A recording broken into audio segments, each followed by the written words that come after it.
O evangelho de hoje está em João, capítulo 17, versículos de 11b a 19. E diz assim: Naquele tempo, Jesus ergueu os olhos para o céu e rezou, dizendo: Pai Santo, guarda-os em teu nome, o nome que me deste, para que eles sejam um, assim como nós somos um. Quando eu estava com eles, guardava-os em teu nome, o nome que me deste.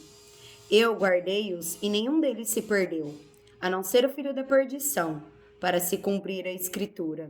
Judas. Agora eu vou para junto de ti e digo estas coisas, estando ainda no mundo, para que eles tenham em si a minha alegria plenamente realizada. Eu lhes dei a tua palavra, mas o mundo os rejeitou, porque não são do mundo.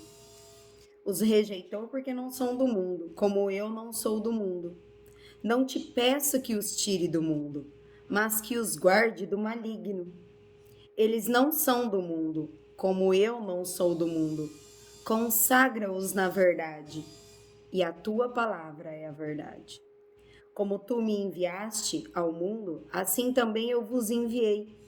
Eu me consagro por eles, eu me sacrifico por eles, né? Ele se consagrou, ele se entregou inteiramente, a fim de que eles também sejam consagrados na verdade. Palavra da salvação.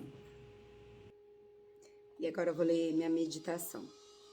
Jesus rezou por nós.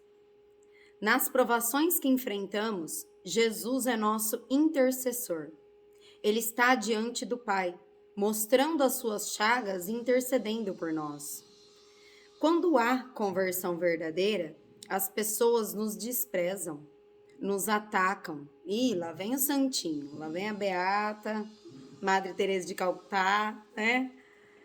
Ele sabia disso, tanto que ele pediu ao Pai: guarda essa pessoa de toda a tentação, dos ataques espirituais. Entendam ataque espiritual como tudo que ataca a nossa alegria em Jesus, aquilo que dá uma balançada na nossa fé. E como a casa construída na rocha, onde os ventos, a tempestade balança, mas não interfere na sua estrutura, pois está edificada, construída sobre a rocha, e a rocha é o nome de Deus revelado em Jesus. Então Jesus ora ao Pai para que guarde-nos do maligno. Olha que lindo isso, gente. Jesus, já sabendo de tudo que estava por vir, todas essas perseguições que enfrentaríamos, ele já orou a Deus por isso, para Deus nos guardar do maligno, do que vem nos atormentar. Jesus faz sua oração sacerdotal, como os padres, né, que fazem por nós, né, por toda a comunidade, né, todos os filhos. Nós somos os filhos que Deus entregou para os padres. É isso que os padres fazem todos os dias na missa, na homilia, né? Eles estão ali nos pastoreando, né? Jesus foi o nosso sumo sacerdote, ele foi nosso primeiro, né? O Evangelho nos convida. Não. Jesus faz a sua oração sacerdotal. Ele se consagrou por nós, consagrou a sua vida na cruz por nós. O Evangelho nos convida a termos esperança. O Evangelho de hoje, o de ontem era sobre a fé, o de hoje é sobre a esperança, o de amanhã será sobre a caridade. O Evangelho nos convida a termos esperança, que é a certeza que Deus virá ao nosso auxílio. A forma que Jesus nos quer guardar no maligno é através da palavra de Deus. Esta que quanto mais buscamos praticá-las em nossas vidas, mais o mundo nos odeia. Jesus então intercede por nós. Ele quer nos guardar através da palavra que nos santifica, a palavra da verdade, e faz que tenhamos os auxílios e as graças para permanecermos firmes. Então, a palavra que nos santifica, né, da verdade, ela é a palavra de Deus, que ela nos auxilia, né, e e a gente recebe graças através da palavra de Deus, né? Que nos deixam firmes. A esperança cristã se dá nisso. Na certeza, o que é a esperança cristã, né? Nós somos cristãos por quê? No que nós cremos? Na certeza absoluta que eu terei sempre Deus ao meu lado, que me ajuda no momento que eu mais necessito. Sinta esta certeza que Ele está te auxiliando. Na oração, nós temos essa certeza. Há duas formas que o Espírito Santo atua em nossa vida. Uma é quando acontece desgraças em nossas vidas. Ali, uma presença divina, ali há uma presença divina. Então, na dor, no sofrimento, em qualquer fatalidade, numa desgraça, né, uma falta de graça que acontece na nossa vida, ali há presença divina. Ele nos convida a cair em nós mesmos, né? Diante de um problema, imagina esse problema com um convite de Deus. Olha, cai em si mesmo. Você não vai dar conta de resolver isso sozinho. Você não vai suportar essa dor sozinho. Se entrega, se abandona em mim. Como o filho pródigo, que ele comeu a comida dos porcos e converteu-se. Então, que nós, diante de um sofrimento, que a gente se lembre do filho pródigo e volte para o pai, que nos dá o alimento, né, a força, a vitória. A segunda forma que o Espírito Santo atua na nossa vida é através da palavra que nos santifica. Essa é a ação concreta do Espírito Santo das nossas vidas no dia a dia. Nos nossos dias não faltarão cruzes. E não faltará a palavra de Deus que ilumina a nossa inteligência, convidando a nossa vontade, e aí chegamos a amar Jesus. Ele nos socorre sem demora. Esta é a esperança cristã. Assim como os apóstolos estavam presos com medo de sair em público, com medo dos judeus fazerem com eles o que haviam feito com Jesus, que era a crucificação, vem o Espírito Santo em Pentecostes, que é o que vamos comemorar. Hoje é o segundo dia do tríduo, né, da novena de Pentecostes, que é o que vai acontecer domingo. Vão na missa domingo. Vem o Espírito Santo em Pentecostes e os enche de força, de coragem e derrama sobre eles os 7 dons que darão frutos na vida deles, como também faz na nossa, quando nos consagramos a Deus. Então, quando nos consagramos, nos entregamos para Deus, Ele envia o Espírito Santo sobre nós, nos derrama os 7 dons, e a gente tem que pegar esses 7 dons que a gente recebeu e dar frutos, né? Então, nos foi dado a inteligência, a ciência, nos foi dando, né? Busquem depois sobre os 7 dons do Espírito Santo e depois busquem sobre os frutos do Espírito Santo. Jesus é alegre e Ele coloca a alegria dele em nós. As coisas do mundo não enchem o nosso copo. Só a alegria de Jesus nos completa plenamente.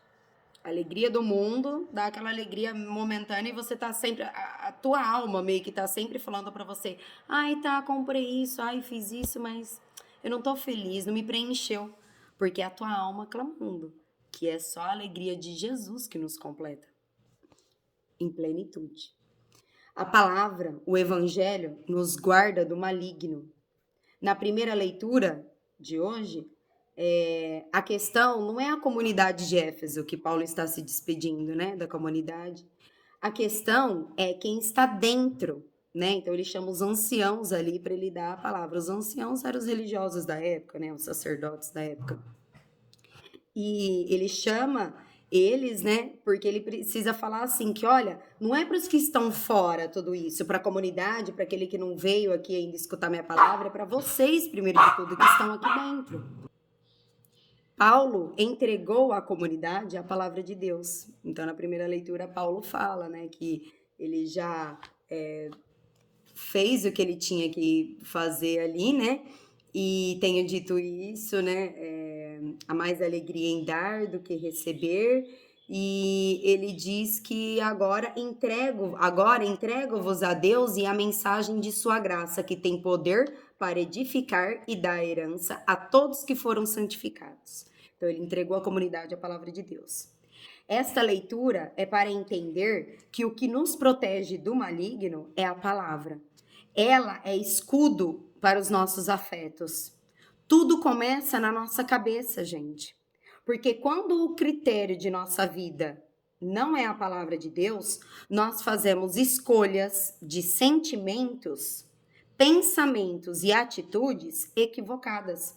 Então, se a palavra de Deus não é critério para eu levar minha vida a fazer escolhas, para eu alimentar sentimentos e pensamentos dentro de mim, se a palavra de Deus não for esse critério, se for a minha vontade o único critério, a minha felicidade, o meu bem-estar, eu vou fazer escolhas, eu vou fazer escolhas e tomar atitudes equivocadas. Jesus pastoreou, Jesus ensinou, rezou e consagrou-se. Não adianta só o exemplo, você precisa ensinar o porquê você age como você age. Porque imagina só, se só valesse o exemplo também, né? É uma meia-verdade isso, né? Que se o exemplo arrasta a multidão, isso, aquilo. Se arrastasse, não teria tanta mãe que ia na igreja todo domingo e os filhos não vão e não vivem a palavra de Deus. Por quê? Porque não é só o exemplo. Aí você pergunta para essa mãe, o que a senhora ouviu? O que a senhora de lá está trazendo para dentro da vida da senhora agora que a senhora viu na palavra de Deus que era errado e agora a senhora entende que é o certo e a senhora mudou, né? Ou nós, o que uma esposa que está indo na igreja, o que um marido que está indo na igreja, um filho que está indo. Se não é só o exemplo, tem que dar explicação, tem que dar um embasamento, porque primeiro de tudo, o agir de Deus começa dentro da nossa inteligência. Não, eu ouvi isso, tem que ser feito assim, assim, assado, vou começar a praticar isso. As pessoas viram a gente praticando dessa forma, a gente tem que ensinar também. Não, hoje eu faço assim, porque está na palavra de Deus, eu creio, ele fez milagres em minha vida, me tirou do fundo do poço que eu estava e é por isso que eu ajo dessa maneira. Então é ensinando, rezando e consagrando-se. Jesus não só deu o bom exemplo pastoreando, Jesus também ensinou os sermões que ele deu, ou seja, ele explicou as coisas.